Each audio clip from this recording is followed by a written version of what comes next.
Bonjour, nous allons continuer les travaux commencés ce matin avec 4 communications qui portent sur l'histoire de l'enseignement de l'architecture à Strasbourg. Je me présente, Irene Sartoretti, architecte sociologue, enseignante à l'ENSAS et chercheuse au laboratoire AMUP de la même école. Je suis ravie de pouvoir vous introduire des intervenants qui ont été ou qui sont encore des collègues à moi dans cette école. Premier intervenant, Gauthier Boll, maître assistant à l'école à l'ENSA Paysage de Bordeaux et chercheur à l'UMR Passage. Aujourd'hui, Gauthier, son intervention tisse les liens entre l'école régionale d'architecture de Strasbourg et la chaîne professionnelle locale à travers 3 volets principaux.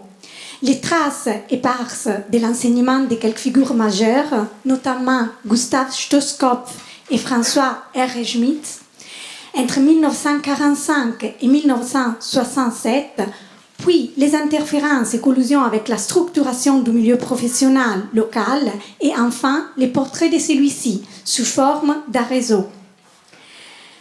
Ainsi, se dessine un riche paysage d'acteurs structuré par la permanence des conceptions académiques confrontées à des bouleversements majeurs et cédant aussi la place à de nouvelles influences. Deuxième intervention est portée par Valérie Lebois, maître assistant à l'école à l'ENSA de Strasbourg et chercheuse au laboratoire AMUP, et Frédéric Luquel, anthropologue, enseignant à l'école à l'ENSA de Strasbourg et chercheur au même laboratoire AMUP. Et il nous propose une intervention sur Abraham Moll. La figure d'Abraham Moll est une figure très interdisciplinaire parce qu'il était physicien, philosophe, psychosociologue et il a été nommé professeur à l'Université de Strasbourg en 1961, recommandé par Henri Lefebvre. Et Valérie Lebois et Frédéric Luquel, ils vont nous parler de la richesse de sa trajectoire intellectuelle et de son approche interdisciplinaire de l'espace qu'il a exprimé dans ses œuvres. Et après, ils nous parleront aussi de son relais à l'école d'architecture et du groupe de chercheurs qu'il a formé et dont sont partis Frédéric Luquel même et Perla Korosek-Sefarti. La troisième intervention est portée par Marie-Laure Croignet-Lecomte, conservateur en chef du patrimoine honoraire et chercheur associé à l'INHA. Elle nous présente des parcours d'élèves strasbourgeoises et nancéennes entre 1921 et 1968, en croisant les sources, les dictionnaires en ligne qu'elle a créés, des élèves architectes et les archives de l'école de Strasbourg. Et la dernière intervention est portée par Julie Glaser, archiviste depuis quelques mois à l'ENSA de Strasbourg. Son travail porte sur les fonds d'archives de l'école et met en lumière quelqu'un des éléments intéressants qu'elle a trouvés. Merci. Je laisse la parole à Gauthier Boll. Et vous avez 20 minutes. Oui, je vais essayer de tenir. Merci à Anne-Marie et aussi Amandine d'avoir accepté ma contribution pour cette journée. En effet, l'école régionale de Strasbourg, ancêtre de l'ENSAS, dans laquelle nous nous trouvons aujourd'hui, est la plus récente des 2 écoles qui encadrent encore aujourd'hui la formation des architectes à Strasbourg. L'école faisant toujours face à l'actuelle INSA, dont la formation est issue, comme l'ont très bien montré les interventions précédentes, d'une école technique de tradition allemande fondée à la fin du XIXe siècle. Les interactions entre sphère professionnelle et sphère pédagogique propres à l'actuelle ENSAS, dont l'ère d'influence est devenue aujourd'hui internationale, seraient très complexes, je pense, à saisir. Il est peut-être relativement plus aisé de le faire, et ce pour plusieurs raisons, de considérer l'impact de l'école régionale sur le milieu professionnel dans l'après-guerre ou durant l'après-guerre. En effet, jusqu'à la fin des années 60, l'école conserve une dimension relativement modeste et ses acteurs principaux sont engagés très fortement dans la production locale. Entre 1921, année de sa fondation, et 1967, cette école ne connaît que 2 directeurs. Robert Danis, dont on a déjà parlé, puis son élève et successeur, Gustav Stoskopf. Pendant cette période d'une quarantaine d'années, une simple poignée d'enseignants y sont actifs. Pour donner une idée aussi de la dimension de cette école, entre 1921 et 1968, on dénombre seulement 106 diplômés, dont 12 qui ont fini leurs études dans un atelier parisien, donc environ 10%. Ces diplômés vont progressivement occuper la scène professionnelle locale, notamment après la Seconde Guerre mondiale. Je propose de mesurer donc dans cette intervention à la fois le rôle, les interactions d'un certain nombre d'architectes issus de cette école et actifs dans cette période, afin d'évaluer le poids, l'impact de l'école, en prolongeant des réflexions qui sont nées au cours de mon travail de thèse consacré à Stoskopf, et en se fondant aussi sur des sources complémentaires, des fonds d'archives divers au Centre d'archives d'architecture du XXe siècle, des publications professionnelles ou à audience plus locale, et des recherches évidemment déjà effectuées et très importantes, comme celle sur l'histoire de l'école effectuée par Anne-Marie Châtelet, Frank Storm, avec la collaboration d'Amandine Diner et de Bob Fleck, ou encore évidemment la publication et la mise en ligne du dictionnaire des élèves architectes de Marie-Laure Cronier-Lecomte. Voilà, le croisement de ces différentes sources m'ont permis de construire mon intervention d'aujourd'hui. Afin d'interroger les spécificités de ce milieu professionnel local, je retracerai son évolution en 3 temps forts, celui de la reconstruction tout d'abord, enfin celui de la production d'ensemble de logements et de grands équipements, et dans un dernier temps, sous forme peut-être conclusive, j'évoquerai le renouvellement des acteurs et des thèmes propres aux années 70. Évidemment, je ne peux ici que dresser un très vaste panorama, presque un inventaire non exhaustif qui appelle à d'autres recherches et approfondissements. Vous m'excuserez donc de céder parfois un peu à la tendance du name-dropping. En 1921, donc, Robert Danis prend la direction de l'école, direction qu'il va assurer jusqu'à son décès en 1949. Cet architecte brillant, à l'origine de la création du corps des architectes des bâtiments de France, est un restaurateur passionné et un constructeur aussi, un restaurateur passionné par l'architecture monumentale, sensible également d'ailleurs au patrimoine local.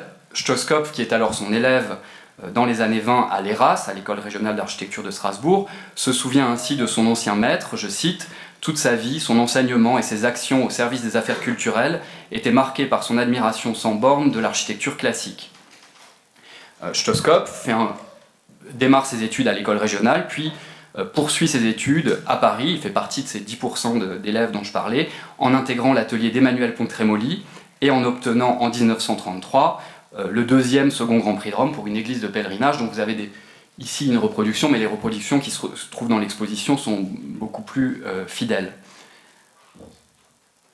En 1937, Stoskopf va également intervenir à l'exposition internationale des arts et techniques dans la vie moderne à Paris, en concevant le pavillon d'Alsace au cœur du centre régional, en étant associé à 2 camarades, François Ehrenschmidt, fils d'un industriel passé également par l'ERAS, puis par les ateliers Pontremoli et Lecomte, et Olivier Delaparent, fils d'un professeur au Collège de France, diplômé de l'ERAS en 1934. Leur pavillon associe aux réminiscences du patrimoine local des détails art déco, dans une production relativement hybride. Évidemment, ces jeunes élèves diplômés ne savent pas encore qu'ils vont avoir à faire et à œuvrer à la réinvention du patrimoine local dans un contexte plus dramatique après la Seconde Guerre mondiale. En effet, le lourd tribut payé par l'Alsace durant la Seconde Guerre mondiale va obliger la région, comme bien d'autres régions françaises, à faire face aux destructions, ainsi que très rapidement à une crise aiguë du logement. Stoskopf, enfant du pays, est chargé par le MRU du relèvement des villages dits de la poche de Colmar, les autorités allemandes ayant fait de ces villages une zone de résistance face à l'avancée des troupes alliées.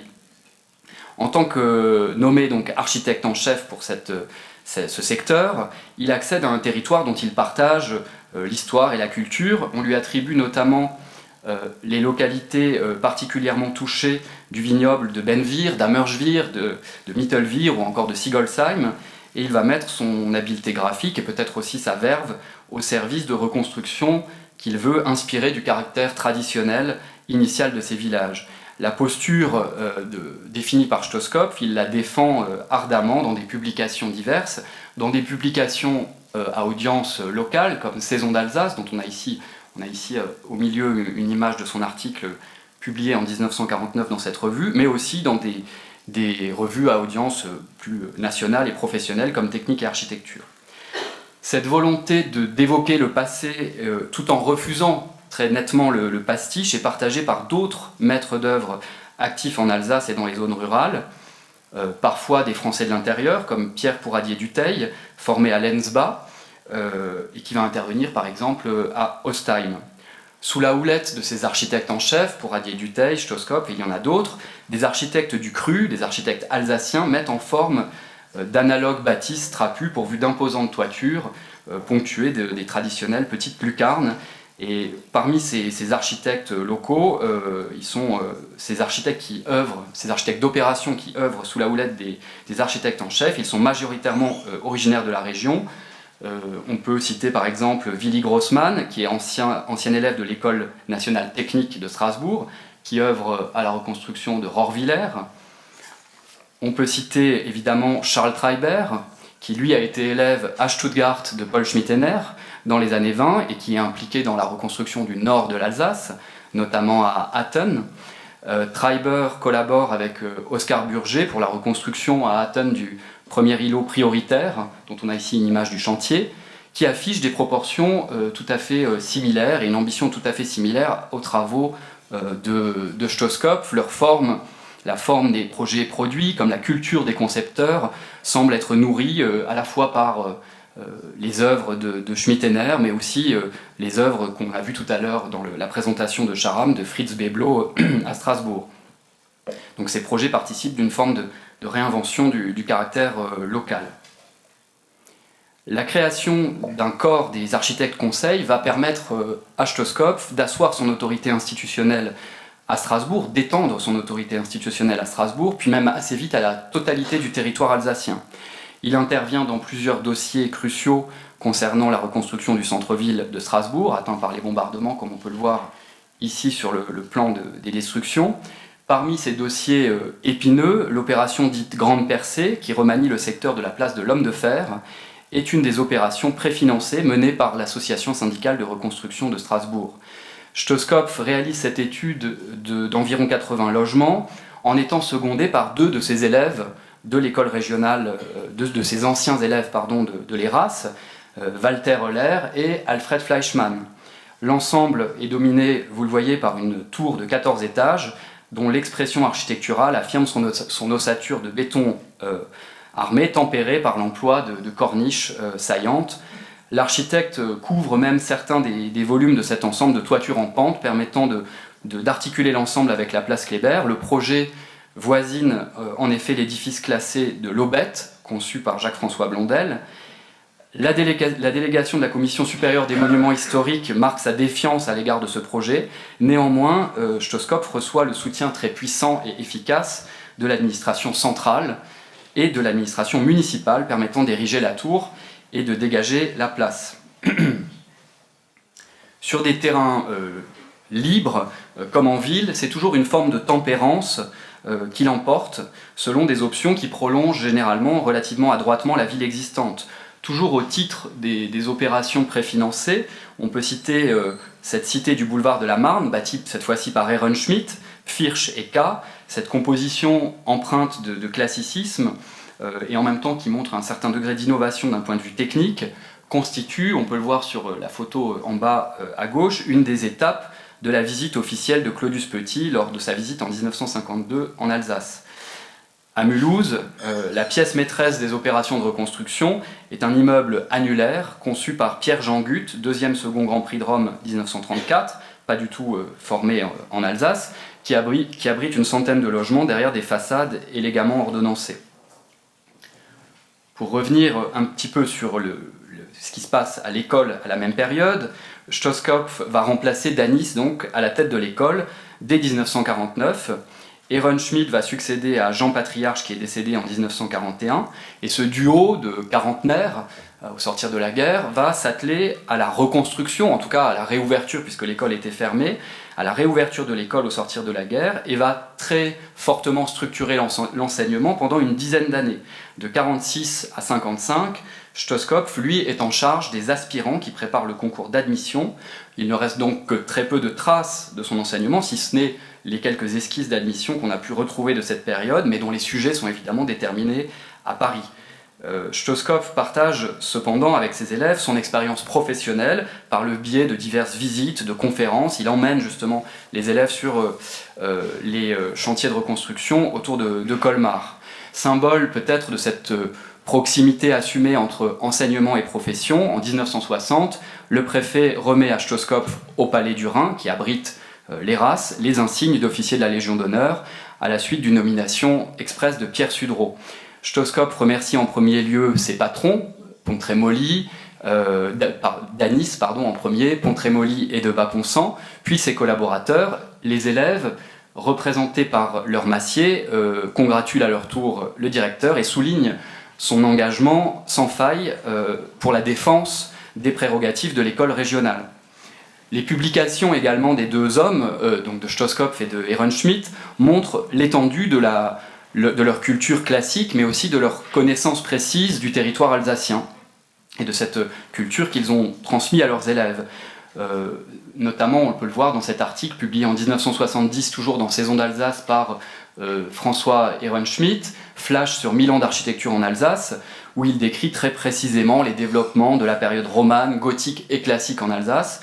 Sur les périodes plus récentes, il s'attarde un peu moins, où il se montre même parfois assez critique. Il parle par exemple de l'Art nouveau comme d'une éruption d'eczéma. Néanmoins, cette structuration très forte de l'enseignement par ce duo va très vite changer lorsque Ehrenschmidt va démissionner au milieu des années 50.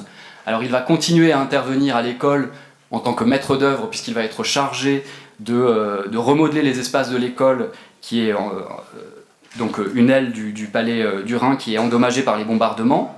Parallèlement, donc, il remodèle les espaces de l'école régionale, et parallèlement, il est aussi le maître d'œuvre et l'auteur de la construction de la nouvelle école, des nouveaux locaux de l'école rivale, donc de l'école nationale d'ingénieurs de Strasbourg, dont on a ici une image.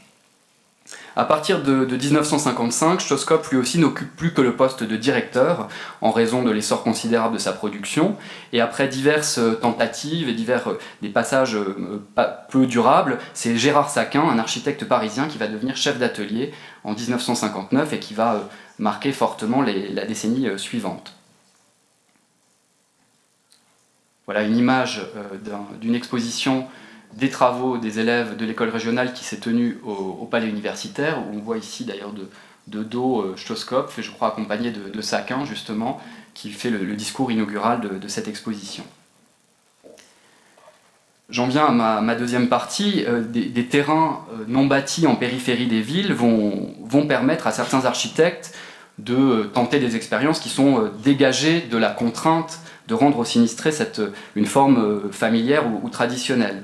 Quelques figures majeures vont marquer cette période en signant la réalisation d'opérations d'envergure ou d'équipements dont l'architecture est remarquée, avec évidemment dans leur sillage, toujours comme architectes d'opération, des acteurs locaux.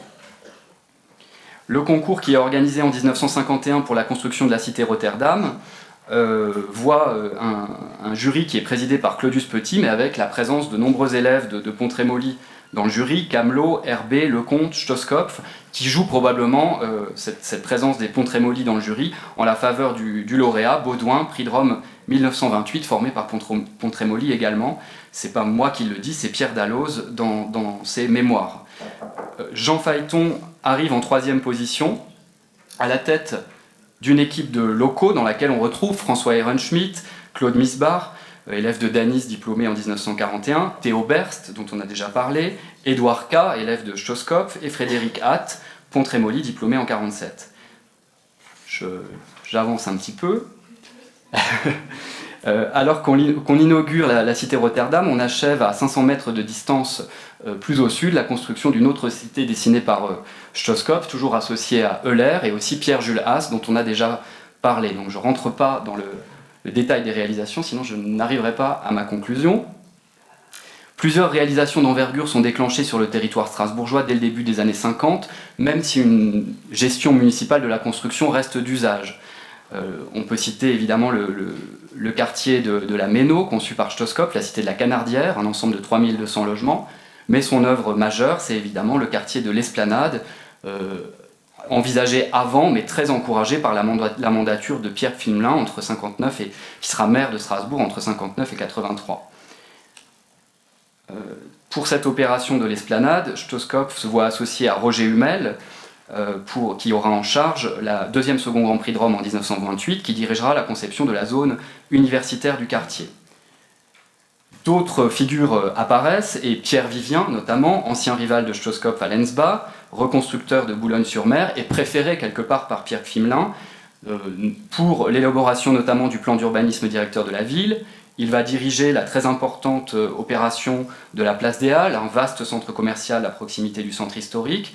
Sa contribution majeure à cette période est évidemment la conception de la ZUP de Haute-Pierre, au nord de Strasbourg, où il est assisté de l'architecte colmarien Jean Dick, où ils développent ensemble une conception novatrice basée sur l'établissement de mailles hexagonales qui devait initialement accueillir plus de 30 000 habitants sur une surface de 230 hectares, le triple de l'étendue du quartier de l'Esplanade, qui était déjà très importante. À la tête d'un atelier libre de 1945 à 1971, Pierre Vivien, donc enseignant à Paris, associe certains de ses élèves de son atelier, comme Americo Zublena, pour la conception de l'ambitieux programme mixte nommé Porte de France à Strasbourg. Parmi les autres figures, évidemment Bertrand Monet, ancien Pont-Trémoli également, architecte en chef de monuments historiques en Alsace en 1944, qui va devenir aussi progressivement un autre mandarin de la scène locale, bâtisseur de très importantes institutions, notamment pour les institutions européennes, le premier Conseil de l'Europe, le très corbuséen aussi Palais de l'Europe, le premier Palais de l'Europe en 1965, le second qu'on a ici sera conçu lui par Henri Bernard. Parmi les autres architectes actifs et aussi en lien avec l'école régionale, on peut citer François Soher, qui était donc diplômé de l'ERAS en 1951, qui va devenir avec Robert Ville et Paul Ziegler l'auteur du Palais de la musique et des congrès, en lieu et place du projet imaginé tout d'abord par Le Corbusier. Les influences du mouvement moderne marquent la production de ces acteurs locaux, surtout lorsqu'il s'agit justement de construire de grands équipements signaux, la Tour de l'Europe à Mulhouse, conçue par François Spuery, ou divers sièges d'institutions bancaires à Strasbourg, conçus par Stosskopf ou par Vivien. La position hégémonique de quelques-uns, et notamment évidemment celle de Stosskopf, est tout à fait manifeste. Il recrute ses associés parmi ses élèves à l'école. Cependant, face à des difficultés croissantes dans l'exercice de ses fonctions de directeur à l'école, il donne sa démission en 1967. Il regrette dans sa lettre de démission la réduction progressive de son rôle de directeur à celui d'un commis chargé de fastidieuses tâches administratives. Il élabore à cette même période un mémoire très conséquent qui présente les motivations très précises de sa démission, estimant avoir été écarté des nombreux aspects de la vie de l'école, notamment les procédures de nomination des enseignants. Pourtant conscient des défaillances du système dont il est lui-même un agent, sa démission signe son refus des évolutions d'un système qui ont progressivement limité ses prérogatives. J'en viens à ma dernière partie conclusive. La fin des années 60 est caractérisée par un renouveau générationnel et thématique. Dès lors qu'on cherche à mesurer le poids des élèves de l'école sur la scène locale, plusieurs sources sont mobilisables, des revues, des publications qu'on a vues, mais aussi des sources moins nobles, les annuaires d'adresses et téléphoniques qu'a utilisé également Charam, qui sont disponibles aux archives de la ville et de l'Eurométropole.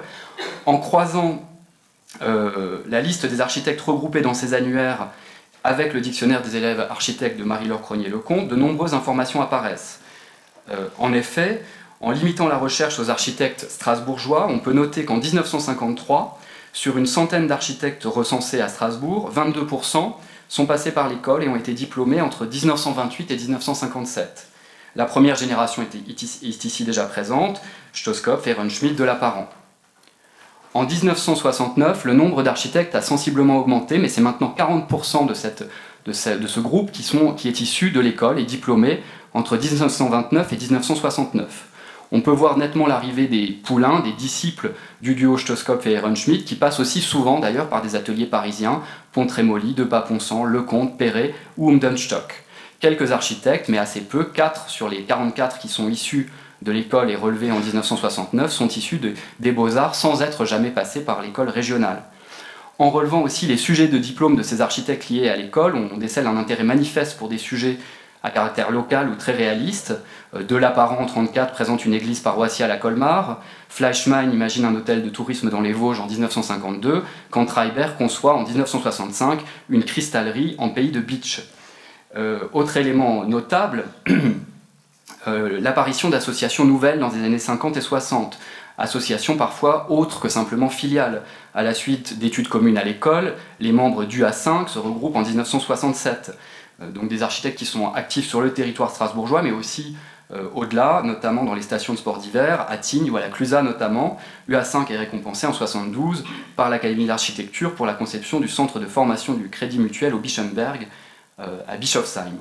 Une autre équipe, A3 Architecture, propose le renouvellement dans la continuité en reprenant l'agence fondée par François Ehrenschmidt, en associant son fils Antoine à Roland Henner et Claude Buchet, diplômés en 67 et 70 de cette école. Donc leur réalisation marque particulièrement la silhouette strasbourgeoise, avec la construction notamment de l'imposant centre administratif de la place de l'Étoile. À cette période, d'une certaine manière, Stoskopf est rejoint sur ses positions d'après-guerre par certains confrères comme Monet. On voit ici la réalisation d'un ensemble immobilier qui s'appelle l'Argent, dont les travaux réinterprètent à nouveau la maison alsacienne médiévale et ses imposantes toitures. La nouvelle génération, Gérard Eclé, formé par Vivien, et Gérard Altorfer, diplômé de l'UPA de Strasbourg en 1973, produisent des types nouveaux tout en adoptant des contours traditionnels.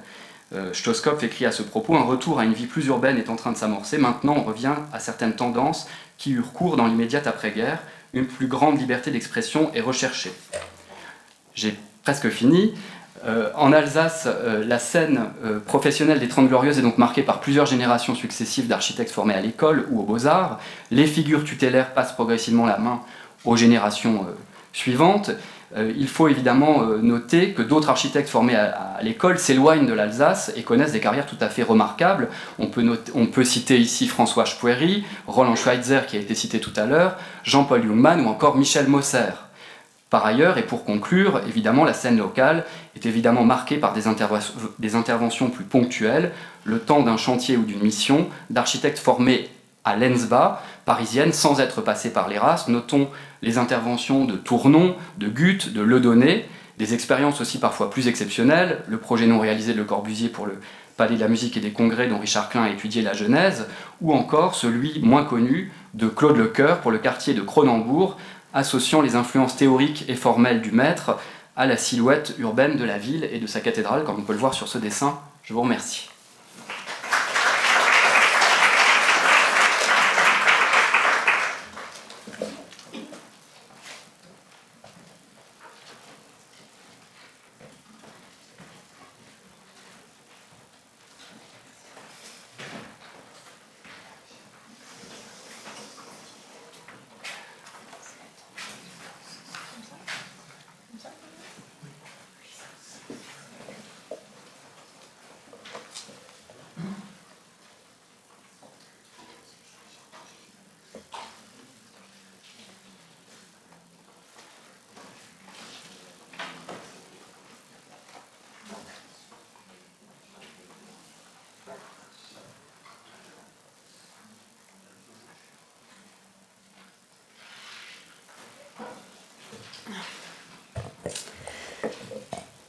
Nous souhaitons tout d'abord remercier les responsables de ce colloque qui nous ont permis cette contribution peut-être un peu singulière par rapport au reste du programme. Nous organiserons notre intervention en 2 temps. Je commencerai par situer le personnage d'Abraham Moll, en essayant aussi de montrer en quoi son profil, son approche était en phase avec les questions des enseignants et des étudiants dans les écoles d'architecture à partir de 1965. J'évoquerai brièvement son enseignement phare, la psychologie de l'espace. Et Frédéric Luckel, qui a été un collaborateur direct d'Abraham Moll, lui évoquera concrètement la diffusion et la pérennité de l'enseignement d'Abraham Moll, donc à travers les différents passeurs, vraiment au sein de l'école d'architecture durant les 40 dernières années. Alors, Abraham Moll n'a pas directement enseigné à l'école d'architecture de Strasbourg. Il a en revanche accueilli dans ses cours à l'université de Strasbourg de nombreux architectes, cherchant, disait-il, un complément de culture post-diplôme en même temps qu'une valorisation professionnelle. Mais cependant, on peut dire qu'il a œuvré à l'introduction des sciences sociales dans le cursus architectural, et ce de deux manières. D'abord en engageant le dialogue sur des sujets en prise directe avec des préoccupations architecturales et urbaines, et également en constituant, en formant un pôle de collaborateurs qui deviendront eux-mêmes de futurs enseignants dans les écoles d'architecture.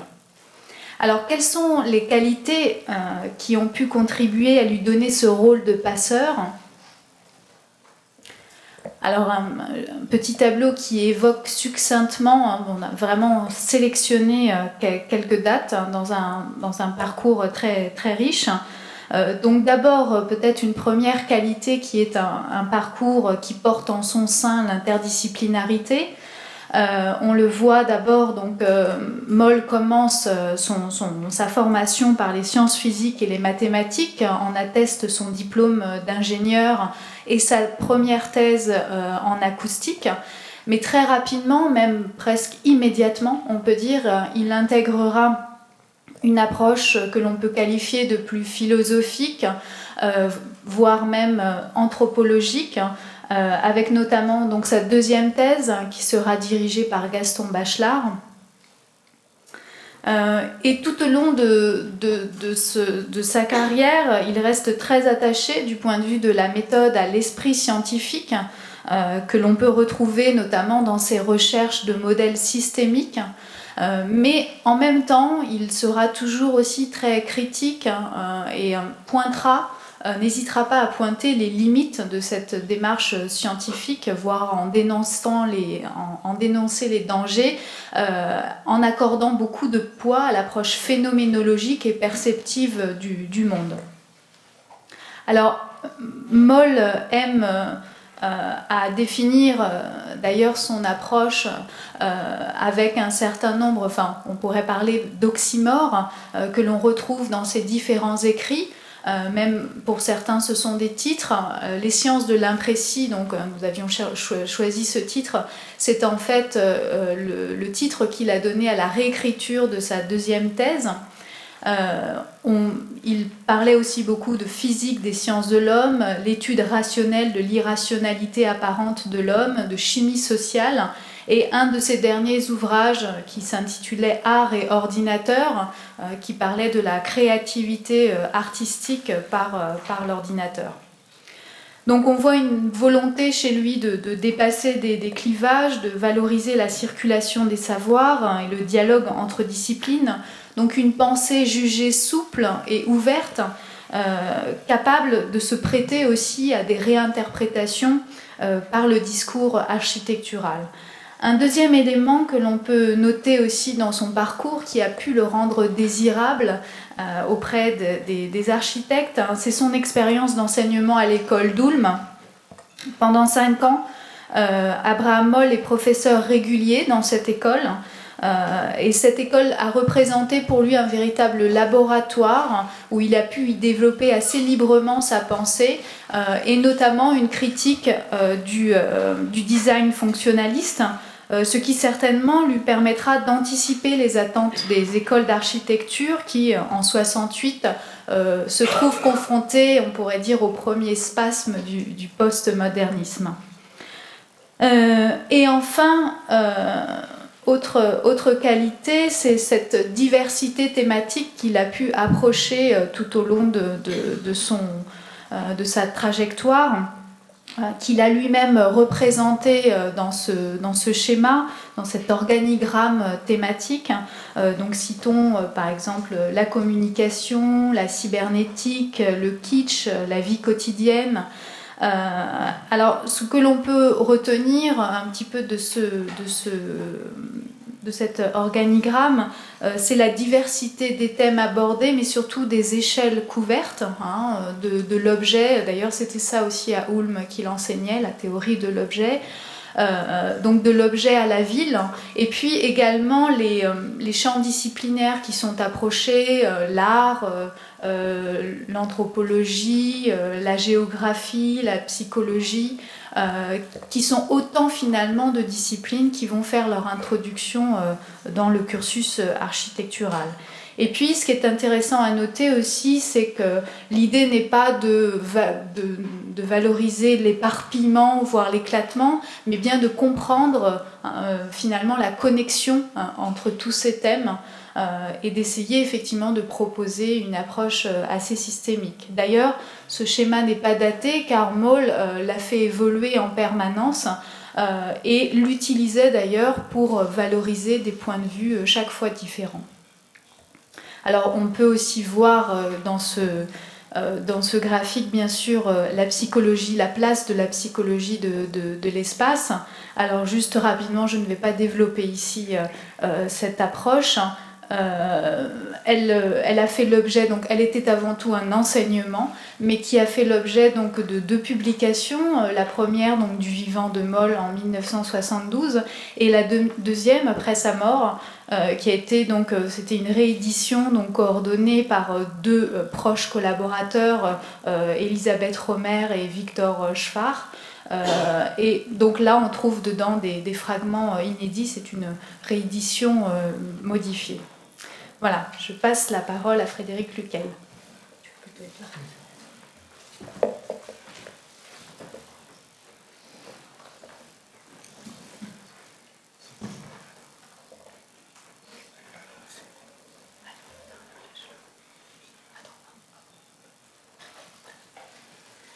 Donc, bonjour, je vous remercie pour l'intérêt que vous apporterez sûrement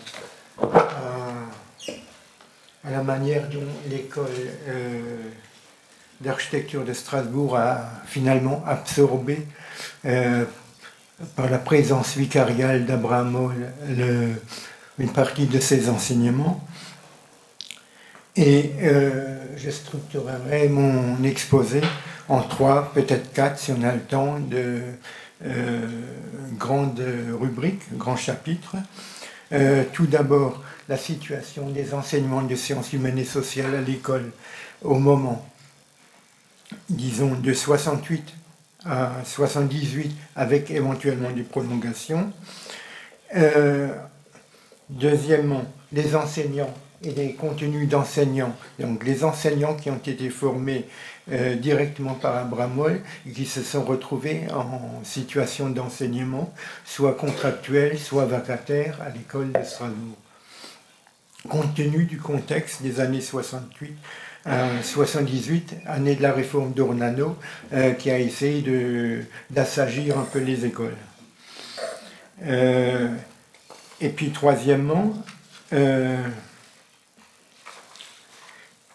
le questionnement sur, en fait, en quoi peut-on dire que la pensée et la démarche d'Abraham Moll ont été présentes à l'école de Strasbourg, mais on ne verra pas seulement les entrées, mais il y a aussi les sorties, parce qu'il y a un certain nombre d'étudiants qui sont partis de l'école en post-diplôme et qui ont fait des DEA et des thèses avec Abraham Moll.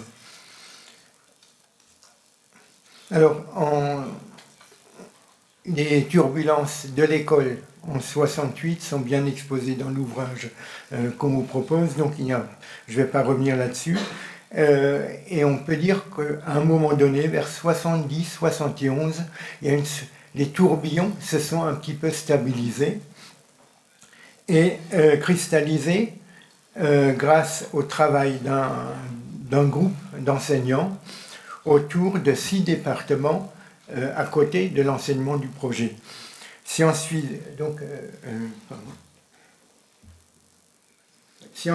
et techniques de construction, sciences de l'homme et de ses relations au milieu.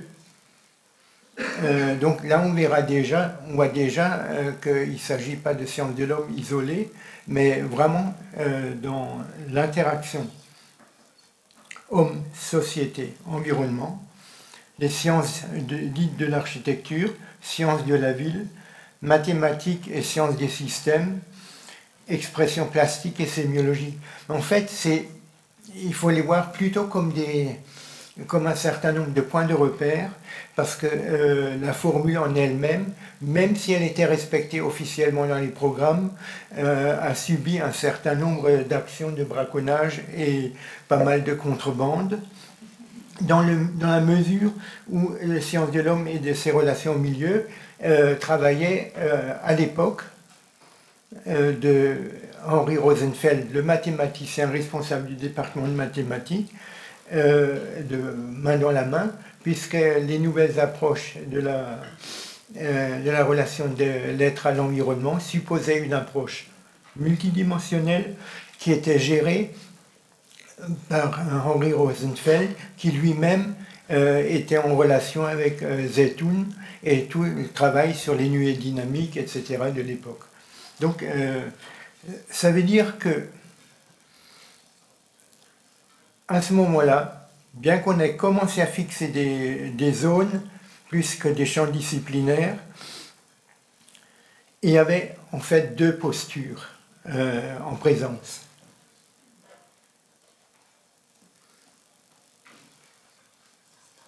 Non, je suis allé trop vite, pardon. Oui. C'est une des postures qui était défendue d'ailleurs par un enseignant, j'anticipe un peu, comme Stéphane Jonas, qui a fait sa thèse avec Abraham Moll en 72, était quand même un respect, c'est-à-dire que les enseignants d'une discipline, par exemple la sociologie urbaine, présentaient, un peu comme à l'université, les concepts de base, les méthodologies, les questions qu'on pouvait se poser, les problématiques. Et puis les TD étaient faits en relation avec la réalité architecturale telle qu'elle émergeait à l'école dans les interférences entre enseignants et étudiants. Et puis il y avait une deuxième posture qui était plutôt défendue d'ailleurs par ceux qui avaient élaboré ou participé à l'élaboration du schéma des 6 disciplines, qui était plutôt basé sur des enseignements, premier cycle éventuellement approche plutôt disciplinaire, mais très rapidement, même déjà en 2e année, une approche de collaboration et d'interdisciplinarité à l'intérieur d'un groupe de projet ou d'un séminaire qui est avec des responsables, par exemple, de construction, pouvaient très bien être responsables d'un séminaire d'urbanisme. Et cela ne posait pas de problème, sauf à l'époque d'Ornano. Alors, si on fait un petit peu l'historique de la... Oui, alors, il y a des modes de recrutement. On est quand même dans une période de transition, et avant 1975, le directeur gardait une sorte de possibilité de choisir des enseignants, mais c'était surtout sur des logiques disciplinaires. C'est-à-dire qu'on constatait un manque, on lui présente, plutôt une lacune, et puis on essayait de combler, et puis de l'autre côté, les groupes d'enseignants qui cherchaient à avoir un certain nombre de cohérences et une logique. Il y a aussi l'apparition de ce qu'on appelle à l'école les secteurs, N, etc., d'autres plus flous. On arrivait à une sorte de... en regardant ce qui se passait, donc avec des approches avec des rétroactions d'autocritique, on enrichissait l'équipe et on cherchait à enrichir donc par l'école, sachant que les deux positions étaient relativement antagonistes, mais en même temps s'est développée une sorte de collégialité, ce qu'on appelle aujourd'hui CPR. En fait, elle a existé à Strasbourg et souvent dans d'autres écoles d'une manière plutôt informe, de 69 à même rentrée 68, quoi. Et ces antagonismes ont persisté, mais une régulation avec quelques gouttes d'éclat s'était mise en place. Alors, en 69, c'est la géographie humaine et urbaine qui vient avec une... en fait, c'est Madame Gérard, Annie Gérard,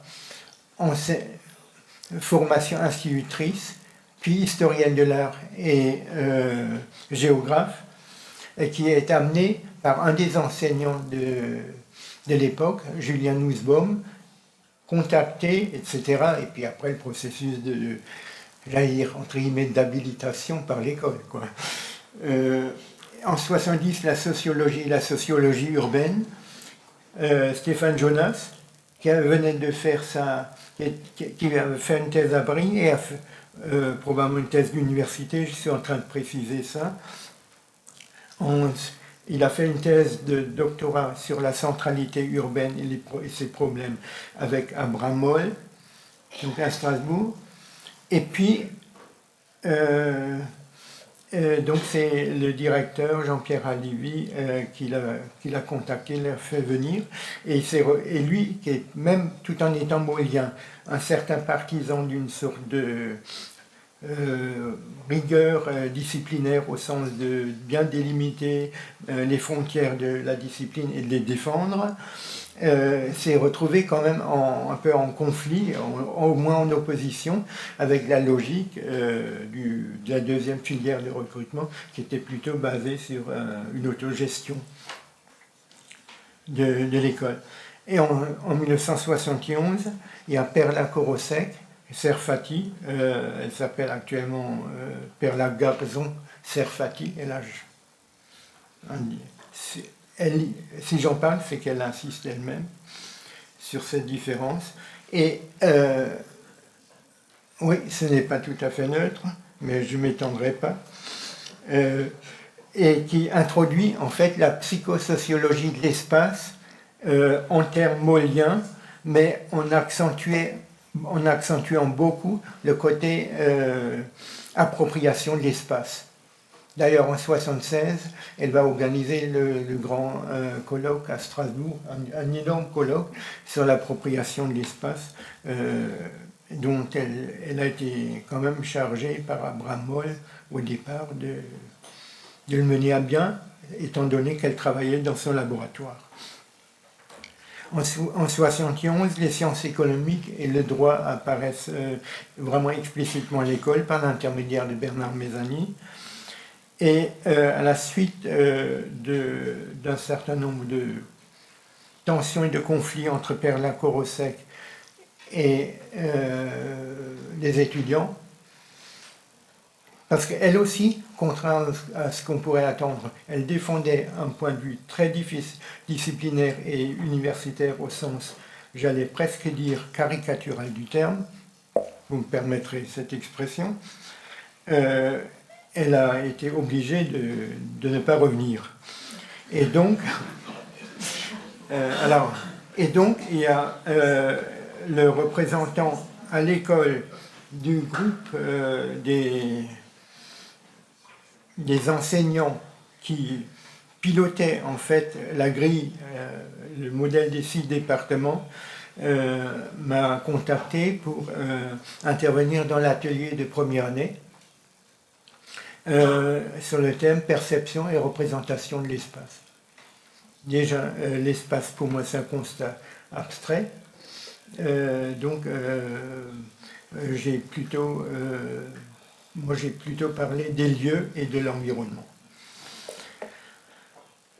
Suite à ça, donc à l'époque, je venais de commencer un travail de documentaliste au CNRS. Bon, je vais aller plus vite maintenant. Oui, pardon. Et on s'est retrouvés finalement à partir de 72. J'ai travaillé avec Stéphane Jonas. On se partageait le contenu des cours.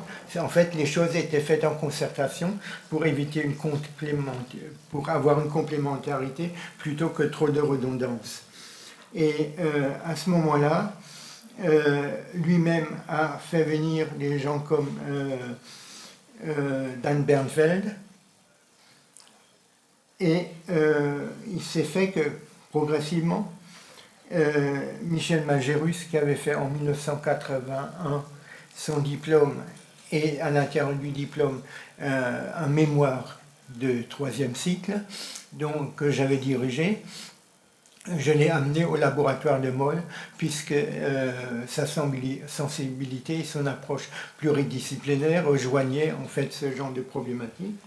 Et puis il est revenu en tant qu'enseignant, et entre-temps, il y a aussi quelqu'un qui était Francis Ribet, qui avait enseigné pendant quelques années la psychologie de l'espace, surtout sous l'angle du piéton dans la ville, à l'école. Et puis j'évoque très rapidement le fait que finalement que Diego Peverelli, ici présent, et Abraham Moll se sont en quelque sorte ratés, puisque Abraham Moll est arrivé à Ulm à la clôture du diplôme de Diego, mais qu'il a recroisé par la suite dans les années 81-82. Voilà. Alors j'ai commencé à faire un schéma entre les différents... Quand vous prenez le diagramme étoilé de Valérie, qu'on a en colonne, et puis les différents enseignants de l'école qui ont été élèves d'Abraham Moll, j'essaie de faire une sorte de croisement, hein, de matrice d'interaction entre toutes ces facettes et la présence des personnes. Ce qu'il y a, c'est que la plupart des étudiants d'Abraham Moll étaient quand même des gens qui venaient d'une discipline et qui, avant de le rencontrer, n'avaient pas de formation vraiment interdisciplinaire. Alors, et souvent on parle d'interdiscipline en faisant croiser des gens porteurs, émetteurs, vecteurs de différentes disciplines. Alors que Abraham Moll voyait l'interdisciplinarité comme interne à l'être, c'est-à-dire l'interdisciplinarité dans une personne. Et ce qui faisait justement dire que, et il gênait beaucoup d'ailleurs les structures universitaires, parce qu'ils fonctionnaient, comme il a dit bien à travers sa théorie de la liberté, qui repose aussi sur son anthropologie, c'est qu'il peut y avoir plusieurs centres de décision à l'intérieur d'une même personne. Ce n'est pas nécessairement des schizophrènes. Ça veut dire qu'il y a une sorte d'approche presque cubiste, et voilà. Et voilà. Je ne sais pas pour le temps. Et alors, je peux vous montrer là, en gros, un peu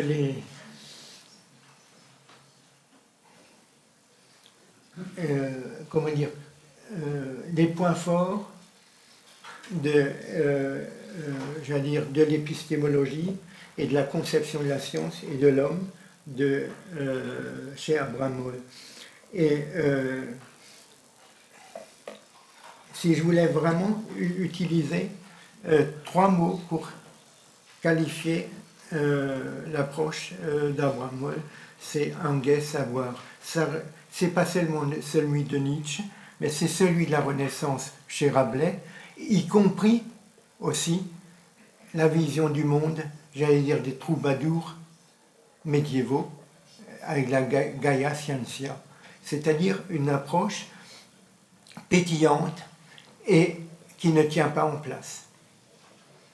Et pour terminer, je voudrais tout lui dire, il a beaucoup travaillé dans ce qu'on appelle, surtout sa thèse avec Bachelard, ce qu'on appelle aujourd'hui pompeusement les sciences cognitives, et qui reposait sur la présence à l'intérieur d'une démarche d'exploration, d'une succession de différents types de logiques, étant donné que la logique rationnelle telle qu'on la conçoit d'habitude comme la base de l'épistémologie de ce qu'on appelle les sciences, il y a à côté de lui aussi une épistémologie de la pensée commune, et la pensée rationnelle logique sert surtout à exprimer et à communiquer des résultats et à stabiliser en certitude, alors que la pensée analogique serait plutôt la phase de la pensée exploratoire et on se faufile à travers les fissures du réel. Et j'ai eu l'occasion de parler avec Douglas Hofstadter, qui vient quelquefois en Alsace, ou, je ne sais pas, Gödel-Escherbach, si ça vous dit quelque chose, qui est un des plus grands cogniticiens actuellement aux États-Unis et qui travaille avec un laboratoire parisien sur les théories de l'apprentissage, et qui m'a dit que Abramov a déclenché chez lui le doute vis-à-vis de la rationalité positiviste telle qu'elle était pratiquée, même si elle était pragmatique, aux États-Unis, à la fois dans la filière Dewey et on va dire toutes ces choses qui nous viennent des États-Unis à travers aussi Peirce, etc. Donc des fondements de la sémiologie. Et alors, Abramov, de ce point de vue-là, il est son côté... en fait, si on voulait vraiment le résumer autour de la Gaia Scientia, et ce serait ma conclusion, ce serait vraiment le danseur de cordes du Zarathustra de Nietzsche, qu'il citait souvent. Donc, prise de risque. Voilà.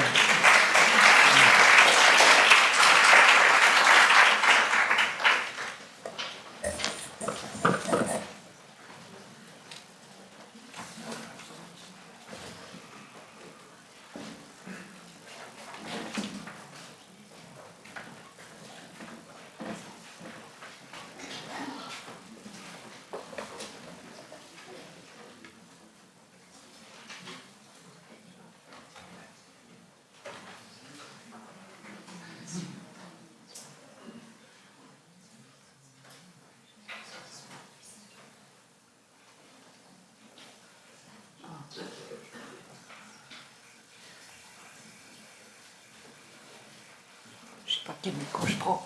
Celui-là. Eh bien, après toutes ces brillantes communications grâce auxquelles vous savez tout sur l'environnement d'enseignement et architectural de Strasbourg, je vais, pardonnez-moi, retomber un petit peu au terre-à-terre en vous parlant des sources et en reparlant, malheureusement, parce que je pense que vous en êtes tous les utilisateurs, mais du dictionnaire donc, que j'ai fait sur les élèves en architecture de l'école des Beaux-Arts entre 1800 et 1968, mais surtout pour vous faire un état des lieux, pas du tout pour vous le présenter en tant que tel, mais vous en situer à la fois les atouts indiscutables et les limites, c'est-à-dire ce qui resterait encore à faire pour qu'ils tendent à la perfection. La perfection n'existe pas, mais enfin on peut toujours essayer de s'en approcher. Donc ce travail que j'ai effectué, basé donc sur le dépouillement intégral des registres matricules de l'école, a pour atout, celui-là il est vraiment indiscutable, c'est l'exhaustivité. Tous les élèves recensés, c'est-à-dire tous les élèves qui ont passé l'examen d'admission à l'école des Beaux-Arts, depuis les origines, enfin depuis en tout cas les premières présences à l'école pendant la période révolutionnaire jusqu'à l'éclatement de l'école en novembre 68 pour les derniers inscrits, tous les admissionnistes qui ont été inscrits en masse, est absolument totale. Peut-être peuvent en être exclus quelques élèves qui, dans les toutes premières années de fonctionnement de l'enseignement de l'École des Beaux-Arts, enfin même avant l'École des Beaux-Arts, et les dernières années qui se situent surtout à partir de l'occupation et la libération, où l'école perd vraiment l'école de Paris, j'entends, perd sa domination et surtout son expertise sur l'enseignement, doit intégrer des élèves venus d'autres établissements d'enseignement, y compris de l'étranger. Il y a vraiment une perte et il y a effectivement des élèves dont j'ai pu relever des noms qui ne figurent pas sur les registres, mais qui ont fait effectivement quand même des scolarités et quelquefois même jusqu'au diplôme. Alors en tout cas au total, j'ai recensé très précisément, jusqu'à preuve du contraire, 18 141 élèves qui ont tous une biographie plus ou moins développée, et parmi eux, j'en compte 133 qui n'ont pas été enregistrés sur les registres. Vous voyez quand même que la proportion est insignifiante. On en trouvera peut-être quelques autres, mais ça reste quand même une base très très stable quant à son exhaustivité. Donc, si on est dans cette base, ça veut dire qu'on a au moins entamé un cursus scolaire en architecture à l'école. Si on n'y est pas, c'est qu'on se prétend peut-être élève de l'école à tort. Bien entendu, ça englobe les élèves des écoles régionales. Et par exemple, tout à l'heure, Gauthier Boll a dit qu'il s'en était bien servi, et j'en suis ravie parce que c'est vraiment effectivement quand même le but de l'histoire. Pour ce qui est... Bon, je vous cite juste pour mémoire ce magnifique inventaire qui a été dressé par Brigitte Labat sur le fonds dit AJ52, qui a été versé à l'école, aux Archives nationales, pardon, mais il faut savoir que depuis, il y a eu de nombreux autres versements, importants ou minimes, mais au total, maintenant, on peut compter 1862 codes d'archives, et les plus récentes sont malheureusement pas classées sous AJ52, mais sous leurs années de versement, ce qui ne simplifie pas du tout, malheureusement, la recherche. Il faut aussi compter qu'à l'école des Beaux-Arts, il doit encore rester quelques registres épars, notamment je pense au registre des diplômes entre 1820 et 1868 que l'école a gardé parce qu'elle avait encore pendant de nombreuses années des demandes d'architectes leur demandant un certificat de diplôme, et ça n'a pas été versé. Il y a peut-être d'autres choses qui traînent dans des fonds de bureau, et malheureusement moi je suis incapable de faire les recherches, et de toute façon je ne suis pas mandatée pour, l'autre problème est que il y a eu évidemment une perte de mémoire. On est bientôt 50 ans après la disparition de l'enseignement de l'architecture à l'école des Beaux-Arts, et maintenant plus personne n'en connaît véritablement l'histoire du fonctionnement administratif. Donc faire des recherches dans le fond, encore une fois dit, AJ52, n'est pas absolument simple, mais bon. Alors, là, je voulais vous montrer, parce que je voulais venir à la seconde partie de ma présentation, une petite note que Anne-Marie Châtelet m'a transmise, qui est tout à fait intéressante, malgré sa brièveté. Elle est dans un fond, dans une liasse consacrée aux écoles régionales, et on y trouve quelques éléments qui montre en fait l'extrême disparité de création des différentes écoles régionales. Celle de Strasbourg, on en a parlé très longuement. Vous voyez, pour preuve effectivement de sa création au niveau de l'État, c'est qu'elle a été créée par décret, donc qui dit décret dit présidentiel. Alors que l'école de Nancy, elle, dont il a été rappelé ce matin que au début elle avait refusé, Nancy, la ville de Nancy avait refusé de créer une école régionale sous l'égide de l'école des Beaux-Arts. Donc elle est créée en 1946 et elle est faite à partir, c'est une sorte d'extension en fait de l'école municipale et régionale des Beaux-Arts et Arts appliqués de Nancy, j'espère que j'ai tout dit, qui a eu d'abord un statut municipal et régional, puis simultanément en 1946, au moment du début du fonctionnement de l'école de l'ERA Nancy, est devenu national. Donc c'est un système relativement complexe d'avoir une antenne qui est régionale sous une école qui, elle, a un statut national. Je voulais quand même rappeler, je ne sais pas si on va avoir beaucoup d'interventions sur l'histoire de l'école de Nancy. Personnellement, je la connais relativement mal, mais en tout cas, ce que je peux dire, c'est que évidemment, elle se confond avec celle de l'école de Nancy avec un grand E. Quand Nancy prend un statut de capitale de l'Est de la France après l'annexion de 1870. Et l'école de Nancy, alors là je parle de l'établissement d'enseignement, avait comme d'ailleurs la plupart en fait de ce qui a permis de créer les écoles régionales, une antenne, un atelier d'architecture qui servait en fait essentiellement à préparer à l'admission à l'école des Beaux-Arts. Et il y a eu principalement deux enseignants dans cet atelier, qui étaient Charles Schruller et Lucien Benz, qui ont été des grands pourvoyeurs, effectivement, d'élèves pour l'admission à l'école des Beaux-Arts de Paris. Voilà, je voulais juste vous montrer la fiche, la feuille de valeur de Claude Prouvé, que j'ai retrouvée justement dans un de ses versements récents.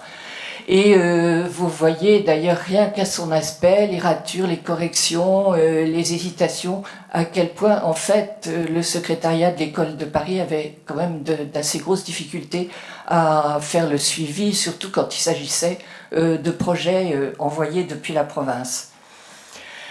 Alors là j'en viens à vraiment ce pourquoi je trouvais intéressant d'intervenir aujourd'hui, c'était de faire un petit décryptage en fait entre les fonds d'archives conservés en province quand ils le sont, mais pour Strasbourg c'est extraordinaire parce que y a tout apparemment.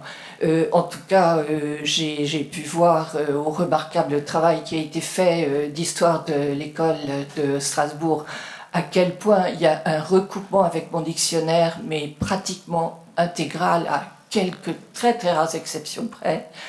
Et il est intéressant de comparer ces archives avec celles qu'on peut consulter donc, aux archives nationales.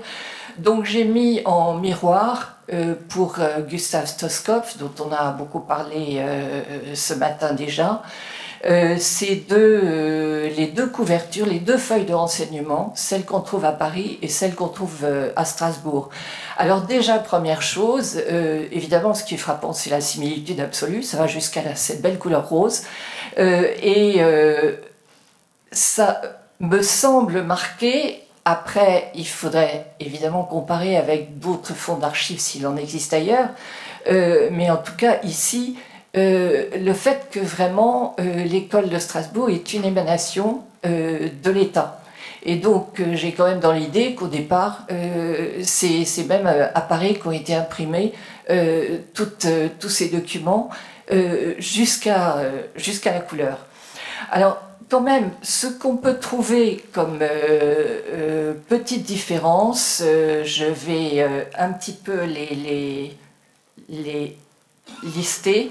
Ici, vous avez le numéro matricule qui justement m'a servi de base pour faire mon travail, donc celui de l'école des Beaux-Arts, et à droite, vous avez celui de l'école de Strasbourg.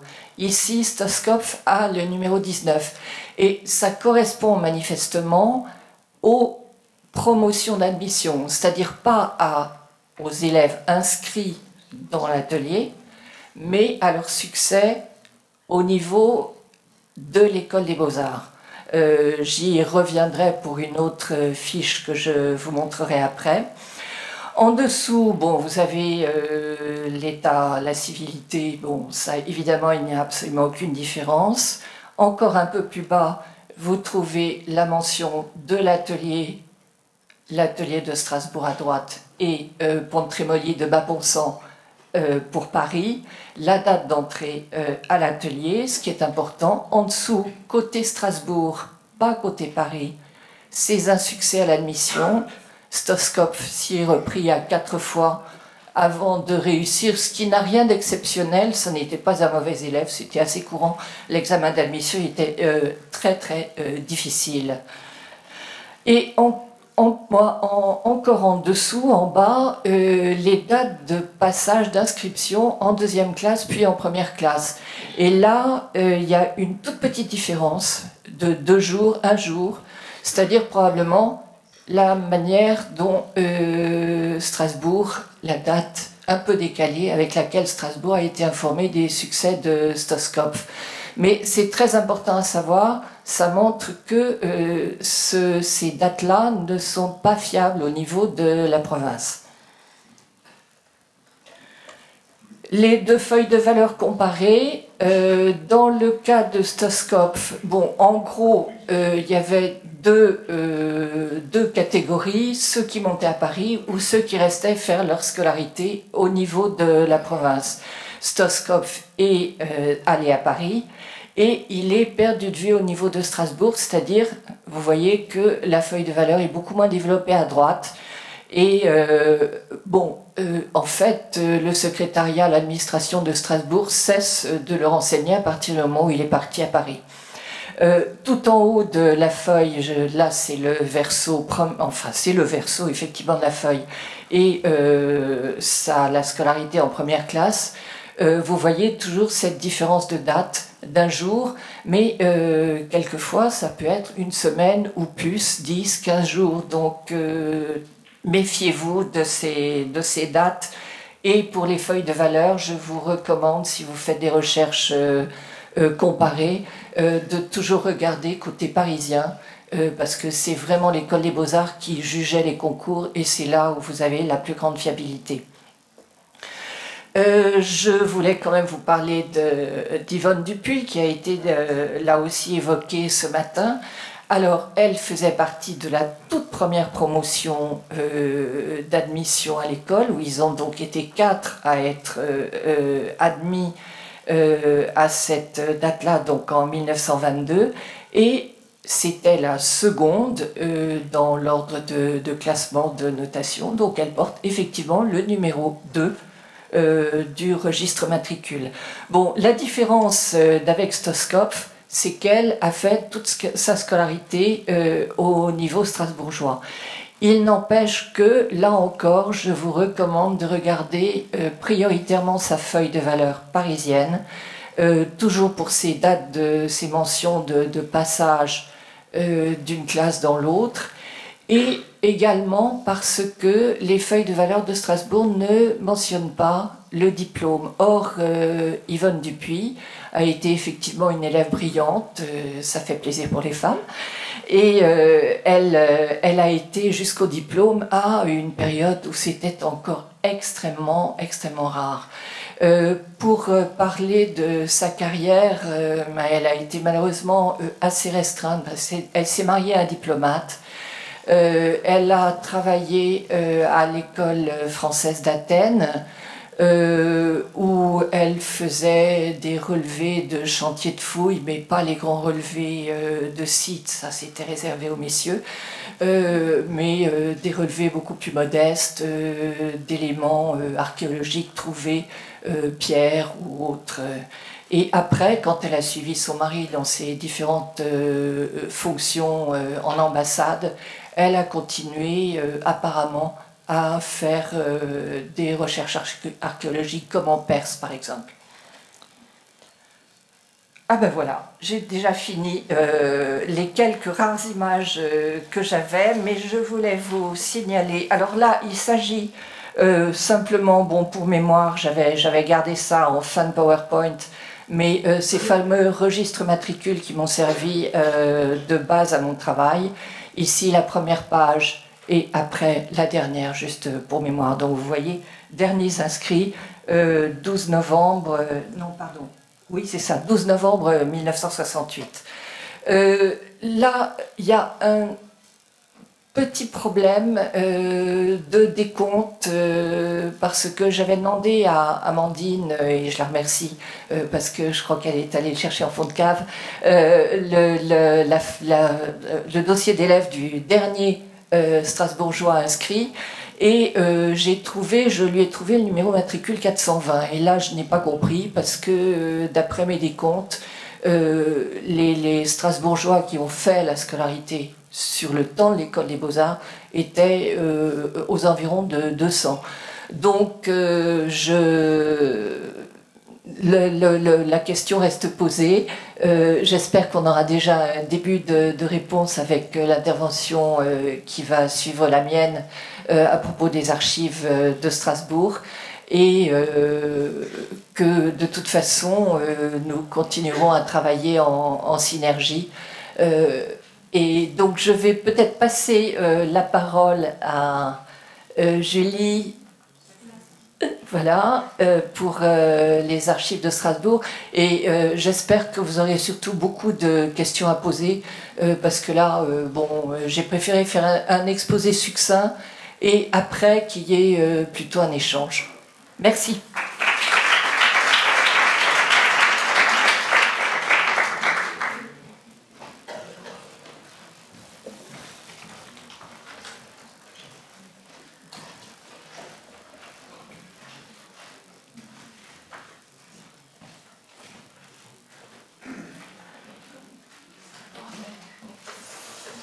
Alors bonjour, je serai aussi assez succincte parce que malheureusement je suis encore en cours de travail et donc ça fait pas très longtemps que je suis ici, et donc je vais vous donner un point sur ce que j'ai trouvé sans avoir fait réellement d'analyse, étant donné que ce n'est pas vraiment mon travail, et je ne pourrais pas donner toutes les réponses auxquelles vous attendez, beaucoup j'imagine, mais bon, je vais essayer de faire au mieux sans être trop rébarbatif. Donc alors j'ai été embauchée par l'ENSAS pour traiter donc les archives papier de l'école, donc de leur création jusqu'à nos jours. Cette mission a donc été grandement motivée par donc, le projet d'histoire de l'enseignement lancé par le ministère, ainsi que par le constat réalisé par Anne-Marie Châtelet et Franck Storn au moment de l'écriture de leur ouvrage sur l'histoire de l'école de Strasbourg, qu'il est bien de conserver ces archives, mais qu'il est encore mieux de les avoir classées et répertoriées afin qu'on puisse en tirer le plus d'informations possible. Alors, donc, c'est également essentiel, on va dire, de bien conserver ces archives. Je vais faire un petit topo d'archiviste, excusez-moi. Car comme dit la circulaire du Premier ministre du 2 novembre 2001, relative à la gestion des archives au sein des établissements de l'État, il est indispensable d'apporter une bonne gestion à ces archives pour le bon fonctionnement tout d'abord de ces services, mais aussi afin de pouvoir reconstituer des historiques sur certains dossiers qui sont essentiels pour différentes raisons, pour répondre à des questions et des besoins, que ce soit pour les étudiants ou pour les agents de l'établissement. Donc, mon travail se finalisera donc par le versement du fonds d'archives de l'ENSAS aux archives départementales du Bas-Rhin, car bien que les écoles d'architecture doivent verser leurs archives, leurs documents aux archives nationales à Paris, l'ENSAS a donc fait le choix de conserver ses archives près d'elle, en réalisant donc avec les archives départementales du Bas-Rhin une convention de dépôt d'archives définitive, afin que le contrôle scientifique et technique de la mission des archives du ministère de la Culture et de la Communication passe à la direction des archives départementales du Bas-Rhin. Donc j'ai maintenant débuté ce travail il y a environ 2 mois et demi, et donc je vais vous faire donc, une présentation du fruit de mon travail en vous exposant donc quelles sont les sources qui composent le fonds de l'ENSAS de Strasbourg, donc de sa création en 1921 avec quelques petits documents d'avant, jusqu'à nos jours.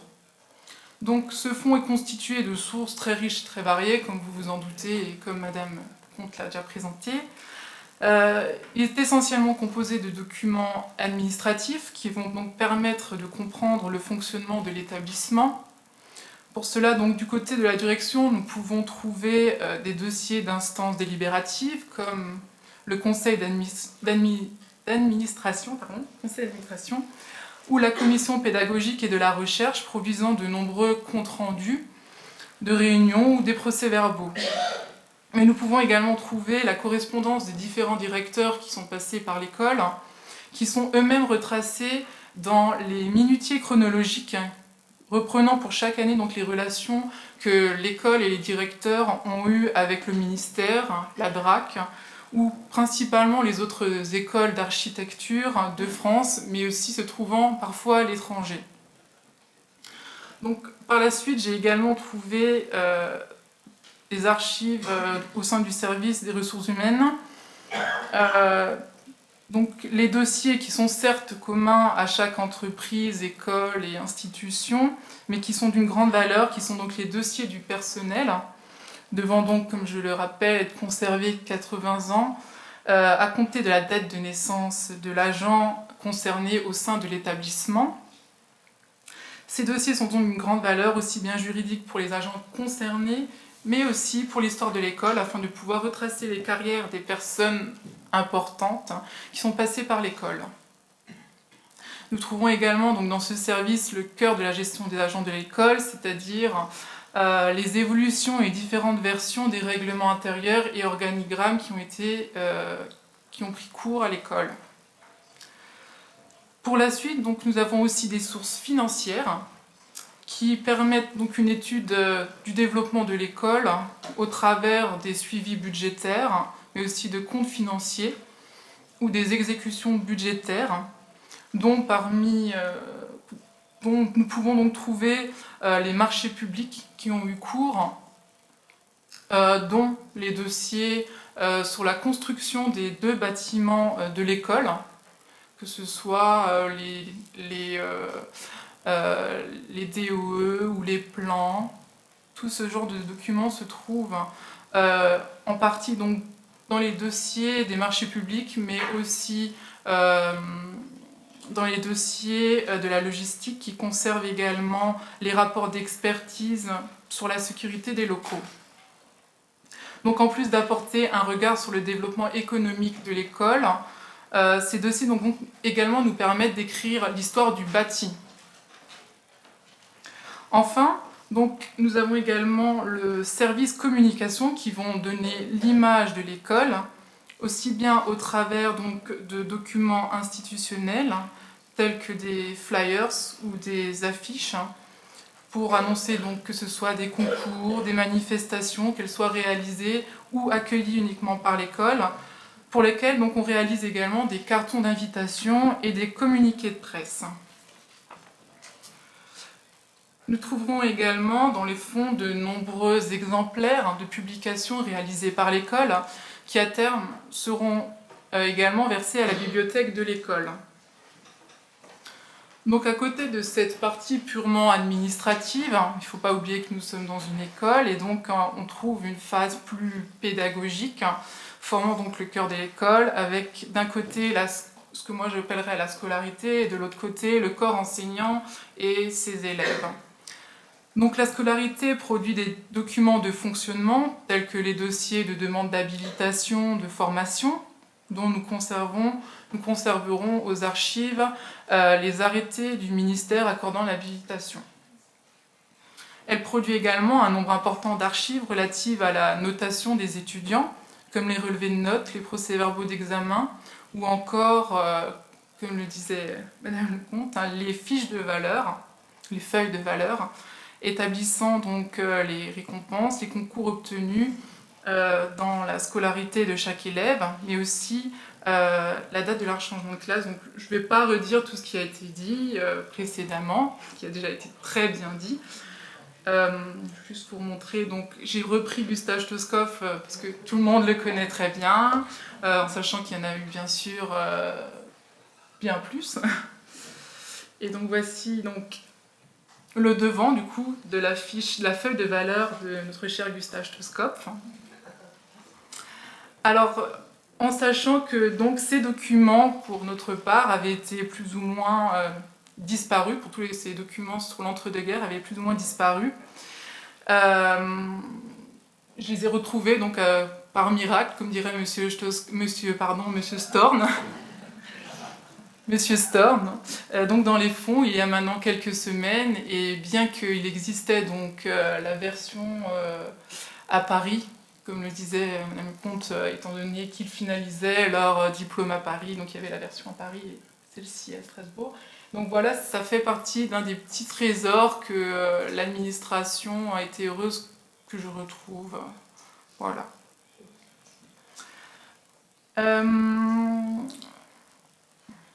Donc la question qui se pose actuellement, qui a été posée actuellement par Madame Anne-Marie Châtelet, est de savoir si ces documents, le tas de dossiers d'étudiants que j'ai retrouvés sont les mêmes, ont tous déjà été identifiés, ou est-ce qu'il y a des petites découvertes, mais on pense que non, bien sûr. Donc cette découverte a prouvé l'intérêt de cette mission d'archivage, car dans ces dossiers trouvants donc, se trouvaient des informations éparses, comme nous l'avons dit. Donc l'intérêt historique de ces documents est d'autant plus important qu'il s'agit d'étudiants qui sont donc devenus par la suite de grands architectes, comme Gustave Stoskopf, qui plus tard sera donc directeur de l'école, comme nous l'avons vu précédemment. Trop vite. Donc la scolarité et le service des relations publiques tiennent également un suivi des étudiants entrant et sortant de l'école, qui, tout comme le dossier donc, de l'étudiant, est à conserver 50 ans par la scolarité. Donc il est composé de l'inscription pédagogique et administrative de l'étudiant, mais aussi de son suivi pédagogique. Ces documents représentent donc la plus grande production documentaire de l'école, en sachant qu'un dossier est également produit pour les étudiants non admis qui devront être conservés une année. Donc ça représente une très grande quantité d'archives au niveau du volume. Donc conjointement à la scolarité, le service des relations internationales donc, produit des documents, principalement des dossiers Erasmus et Socrate, qui sont donc composés de programmes, mais aussi de conventions avec les établissements. Donc ces archives montrent l'ouverture de l'école et de son intérêt d'offrir une pédagogie variée à ses étudiants. La scolarité produit également chaque année un programme des cours, produit conjointement avec la commission pédagogique et le corps enseignant. Donc dans chacun de ces programmes, on peut avoir le plaisir de lire les réflexions qui ont été menées par la commission et les enseignements sur comment l'année scolaire va se poursuivre.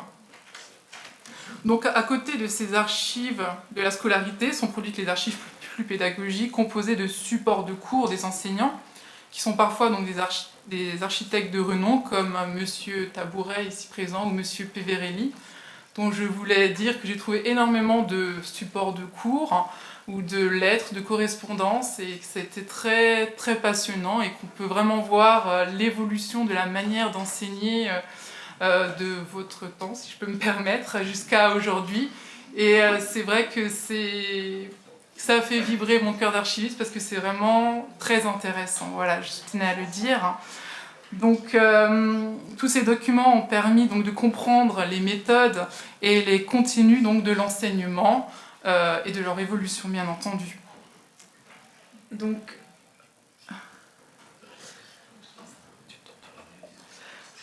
enfin, donc, la production des... Donc, voilà, je voulais vous montrer aussi un sujet d'examen qui a eu cours donc, pour l'architecture en 1979 et dont le sujet était les espaces publics urbains, et donc vous voulez le voir très développé. Voilà. Donc enfin, la production des étudiants également, qui sont donc les copies d'examen. Comme vous pouvez le voir ici, c'est une copie également de 1979, mais pour le cours de géographie, donc, dont le thème était l'apparence solaire à Strasbourg. Donc, en plus de ces copies d'examen, nous trouverons donc des rapports de stage, de licence, qui pourront être conservés qui ne pourront malheureusement pas être conservés dans leur globalité, donc, à cause de la quantité de ces documents. Donc, nous ferons un échantillonnage sur les années qui se termineront donc en 0 et en 5. Nous conserverons cependant en globalité les travaux de fin d'études, tels que les TPFE, ancienne appellation des actuels PFE, ainsi que les mémoires de master. Donc ces travaux sont actuellement conservés et communiqués par la bibliothèque de l'école jusqu'à leur numérisation et du coup leur prochain versement aux archives départementales. Enfin, les plus prestigieux et surtout les plus artistiques des archives de l'école restent donc les dessins de diplômes et de concours qui n'ont pas été une découverte du fait de cette mission, qui ont été conservés précieusement par l'école du fait de leur côté artistique, intérêt architectural et l'intérêt de leur créateur, de leur dessinateur. Néanmoins, donc, ce qu'il faut également préciser, grâce au combat donc, mené par l'école et plus principalement par M. Frank Storm, nous pouvons dire que le fond des dessins d'architectes, donc de dessins et de concours, vont être amenés à s'accroître encore, nous l'espérons, grâce aux dons qui ont été faits et qui sont encore en train de se faire par les ayants droit de ces grands architectes qui ont donc étudié à Strasbourg.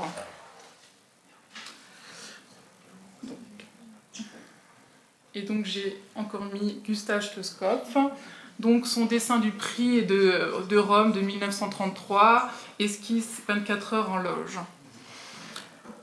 Donc à ce niveau-là, donc, nous pouvons nous poser plusieurs questions, et principalement sur le statut de ces archives et de leur communicabilité. Donc comme nous le savons, les enseignants et l'ensemble de l'administration produisent des archives dans le cadre d'une mission publique et donc produisent des archives publiques. Mais nous pouvons donc nous poser la question, qu'en est-il donc des productions de ces étudiants ? Car de statut plus privé, ces documents sont plus complexes à communiquer sans cession de droit d'auteur faite dans les normes. Donc je tenais à préciser que c'est une norme, c'est quelque chose d'essentiel, de bien tenir aux normes, ces documents de cession de droit, si vous voulez que ces documents précieux soient un jour communicables et surtout qu'ils puissent être travaillés par des chercheurs et pourquoi pas publiés plus tard. Donc pour finir, cette mission d'archivage a donc mis à jour de véritables trésors et je l'espère encore de nombreux trésors qui devraient donc, ce travail devrait se finir d'ici à la fin de l'année. Donc ces trésors étaient enfuis dans les archives de l'école, alors que tant avait déjà été écrit, pourtant avait déjà été utilisé dans l'ouvrage de l'histoire de l'école. Alors désormais, les historiens vont pouvoir compléter cet ouvrage, pourtant déjà si bien détaillé, du moins je l'espère. Donc ce travail a également permis de mettre à la lumière ce qui devait être mis en place dans les services, ce qui devait être conservé précieusement par certaines administrations qui ne savaient pas ou qui ne pouvaient pas les conserver.